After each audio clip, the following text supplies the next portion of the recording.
जिलावासी लोकनि अहाँ सब गोटे के होली आ शब बारात अनंत शुभकामना। हमरा पहिल बेर मिथिलाक पावनी धरती पर अहाँ सब गोटे से आनंद बाँटबाक अवसरी भेटल अछि। हमर प्रसन्नताक ओर नहि अछि।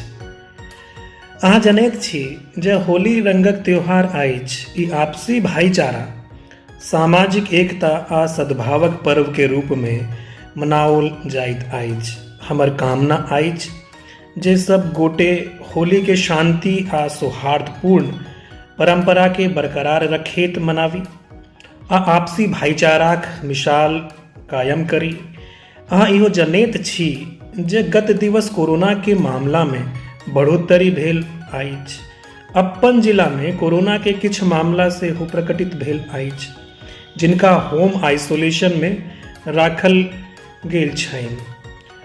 कोरोनाक जांच व टीकाकरण के कार्य पैघ स्तर पर संपूर्ण जिला भरि में चलि रहल अछि। एहन माहौल में ई सभक जिम्मेदारी अछि जे कोरोना से बचाव के तरीका सब जेना सामाजिक दूरी, मास्क, हाथ धोनाई के अपनवती होली मनावी। बेसी लोग एक ठाम एकत्रित नहीं हुई ते होली के सार्वजनिक आयोजन पर रोक अछि।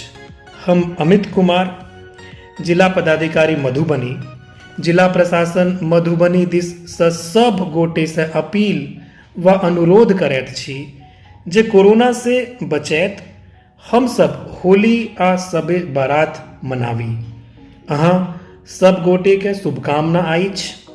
अहाँ सब गोटे के मंगलमय आ स्वस्थ जीवने के कामना करैत छी। धन्यवाद।